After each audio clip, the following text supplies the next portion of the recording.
झारखंड में भाषा का विवाद एक बार फिर से गहराता जा रहा है। भाषा विवाद की जद में पूरी कांग्रेस पार्टी फंसती नजर आ रही है। लेकिन जिस तरीके से भाषा के सवाल पर, संगठन के सवाल पर झारखंड कांग्रेस में कोहराम की स्थिति है। दोस्तों, झारखंड में भाषा का विवाद एक बार फिर से गहराता जा रहा है और इस भाषा विवाद की जद में पूरी कांग्रेस पार्टी फंसती नजर आ रही है।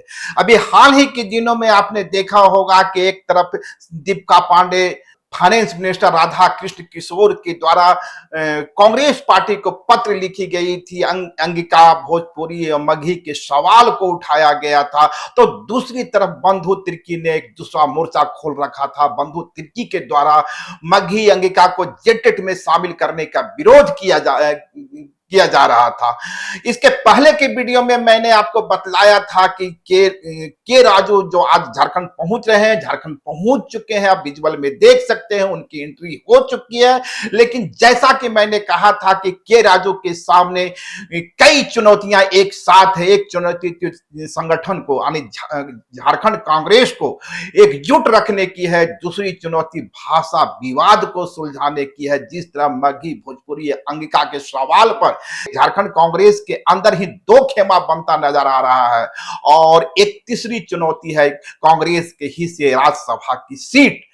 आज जैसे ही के राजू की एंट्री होती है, भाषा विवाद एक बार फिर से अपने चरमोत्कर्ष की ओर बढ़ता हुआ नजर आता है। दरअसल मंत्री दीपिका पांडे ने के राजू के एंट्री के साथ ही उनसे मुलाकात की है और उस मुलाकात के बाद अपने सोशल मीडिया पोस्ट में दीपिका पांडे ने अंगिका, मघी और भोजपुरी के सवाल को उठाया है। यानी के राजू के सामने अंगिका, मघी और भोजपुरी का सवाल उठा दिया गया है। यानी के राजू को की चुनौती अब यह होगी कि इसका समाधान कैसे निकाला जाए।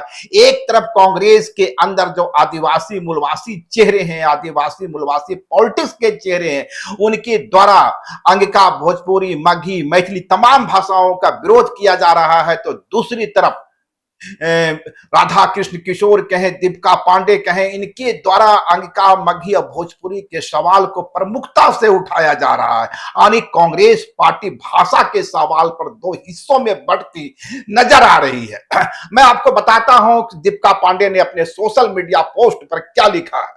आज रांची में झारखंड कांग्रेस प्रभारी श्री के राजू को झारखंड शिक्षक पात्रता परीक्षा 2026 में जनजातीय एवं क्षेत्रीय भाषाओं को शामिल किए जाने संबंधी लिखित सुझाव सौंपा। वर्ष 2008, 2012, 2016 में आयोजित शिक्षक पात्रता परीक्षा में अंगिका, भोजपुरी, मघी को क्षेत्रीय भाषाओं के रूप में शामिल किया गया था, लेकिन वर्तमान अधिसूचना में इन्हें स्थान नहीं दिया गया है।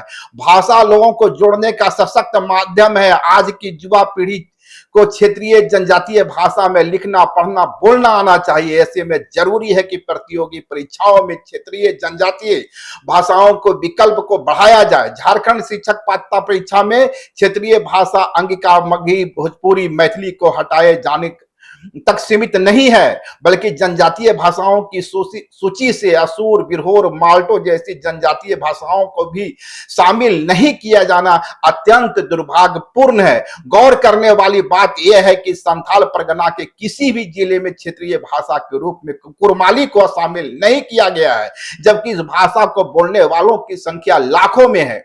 झारखंड की भाषाई और सांस्कृतिक विविधता का सम्मान करते हुए सभी जनजातीय क्षेत्रीय भाषाओं को उचित प्रतिनिधित्व मिलना चाहिए। उनकी उपेक्षा राज्य की समृद्धि, विरासत और भाषाई पहचान के साथ अन्याय है। ऐसे में इन भाषाओं पर समग्र विचार करते हुए 2026 के झारखंड शिक्षक पात्रता परीक्षा में शामिल कर परीक्षाएं आयोजित की जाए। ये शब्द हैं, ये अल्फाज हैं मंत्री दीपिका पांडे के, जो उन्होंने के राजू के सामने रखा है। और जैसा कि मैं पहले से ही कह रहा था कि भाषा के सवाल पर, अंगिका, भोजपुरी, मघी, मैथिल के सवाल पर पूरी कांग्रेस पार्टी दो खेमे में, दो हिस्सों में बढ़ती नजर आ रही है।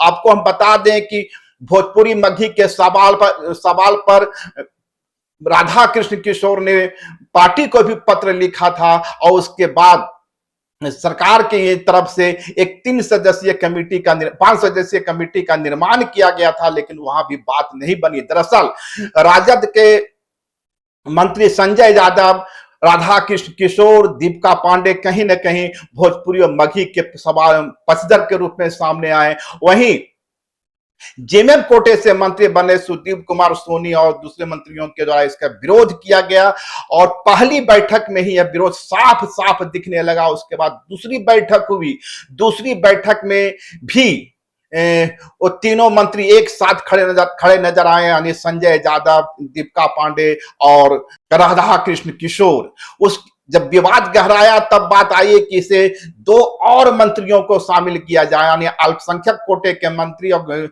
अनुसूचित जनजाति के मंत्री, और उसके बाद यह कमेटी 7 सदस्यों की कमेटी बन गई।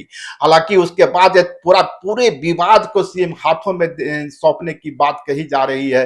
कहा जा रहा है कि इसका अंतिम निर्णय सीएम हेमंत ही लेंगे, लेकिन जिस तरीके से के राजू की रांची पहुंचते ही दीपिका पांडे ने इनिशिएटिव लिया है, इसका मतलब साफ है कि कांग्रेस भाषा के सवाल पर कम से कम 2 हिस्सों में बढ़ती नजर आ रही है। एक तरफ आदिवासी मूलवासी पॉलिटिक्स करते रहे कांग्रेस के वे चेहरे हैं जिनकी चाहत नहीं है कि अंका, मगही और भोजपुरी को जेटेड के हिस्सा बनाया जाए। हालांकि बंधु तिर्की ने मुद्दे को सुलझाने की कोशिश जरूर की थी। उन्होंने एक समाधान देते हुए कहा था कि जिस जिले में अंका, मगही और भोजपुरी बोली जाती है उस जिले में इसे शामिल किया जा सकता है। लेकिन जिस तरह का एग्रेसिव अप्रोच दीपिका पांडे और कांग्रेस की ओर से हो रहा है, निश्चित रूप से के राजू के सामने इसे सुलझाने की एक चुनौती होगी। हालांकि कई राजनीतिक विश्लेषक यह भी कह रहे हैं कि जिस तरह कांग्रेस और जेएमएम के रिश्ते थोड़े अनबने चल रहे हैं, उस हालत में कांग्रेस की कोशिश कहीं न कहीं अपने सामाजिक जमीन को बचाने की भी है। याद करें, पलामू, गढ़वा, लातेहार, इन तमाम इलाके में कहीं ना कहीं जेएमएम की स्थिति कमजोर है, जेएमएम की पकड़ कमजोर है और उस इलाके में कांग्रेस की अच्छी पकड़ मानी जाती है। यानी कांग्रेस अपना जो उसका सामाजिक आधार है उस भाषा को लेकर आगे बढ़ रही है। दूसरी तरफ दीपिका पांडे, जिनके क्षेत्र में अंगिका बोली जाती है और संथाल के भी कई क्षेत्रों में अंका बोली जाती है, तो दीपिका पांडे अंगिका के सवाल को उठा भी रही हैं, मैथिली के सवाल को उठा रही हैं। तो संदेश साफ है, इस भाषा विवाद के पीछे कहीं न कहीं जेएमएम और कांग्रेस के बीच अपने सामाजिक पकड़ को बनाए रखने की रणनीति है। एक तरफ जेएमएम की कोशिश है, जो जल जंगल जमीन की पार्टी मानी जाती है, आदिवासी मूलवासियों की पार्टी मानी जाती है, खाटी झारखंडियों की पार्टी मानी जाती है, उसकी कोशिश है कि जो खाटी झारखंडी भाषाएं हैं उसे जेटेड का हिस्सा बनाया जाए। और कांग्रेस के अंदर के वे चेहरे जिनकी पॉलिटिक्स आदिवासी मूलवासी पॉलिटिक्स की रही है, उनकी भी कोशिश यही है। लेकिन कांग्रेस का दूसरे खेमे की कोशिश है कि जिस तरह कांग्रेस और जेएमएम में स्थिति बन रही है, तनावपूर्ण स्थिति के मुद्दों पर देखी जा रही है, उस हालत में अपने सामाजिक आधार को बचाना ज्यादा मुनासिब है, अच्छी रणनीति है, ताकि भविष्य में यदि रिश्तों में बिखराव भी आए तो कांग्रेस यह कह सके कि मैं अपने सामाजिक आधार के लिए, यानी जिन क्षेत्रों में उनकी पकड़ मजबूत है, जिन सामाजिक समूहों में उसकी पकड़ मजबूत है, उस सामाजिक समूहों की भाषा के लिए उसने लड़ाई लड़ी थी। तो एक संदेश साफ है कि भाषा का सवाल सिर्फ मगही भोजपुरी का सवाल नहीं है, अंगिका का सवाल नहीं है, मैथिल का सवाल नहीं है, जेएमएम और कांग्रेस की अलग अलग पॉलिटिक्स का सवाल है, अलग अलग राजनीतिक प्रतिबद्धता का सवाल भी है। इस हालत में देखना होगा कि के राजू जिन्हें संगठन का एक कुशल जादूगर माना जाता है, दावा किया जाता है कि वे संगठन के आदमी हैं, चीजों का बेहतरीन समझ रखते हैं, उसे सुलझाने में उनकी महारत हासिल है, लेकिन जिस तरीके से भाषा के सवाल पर, संगठन के सवाल पर झारखंड कांग्रेस में कोहराम की स्थिति है, वो देखना होगा के राजू इसका समाधान क्या निकालते हैं। फिलहाल के राजू सीएम हेमंत से मुलाकात कर चुके हैं। मुलाकात के बाद उन्होंने कहा है कि बातचीत सार्थक रही है। देखना होगा ये सार्थक कितनी रही है और कांग्रेस की हिस्से सीट आई है नहीं आई है। यदि आई है तो पूरे मन से आई है या अधूरे मन से आई है या इसमें अभी कोई पेच छिपा हुआ है। शुक्रिया, नमस्कार। लाइव लगातार के वीडियो को लाइक करें, सब्सक्राइब करें और बेल आइकन को दबाना न भूलें।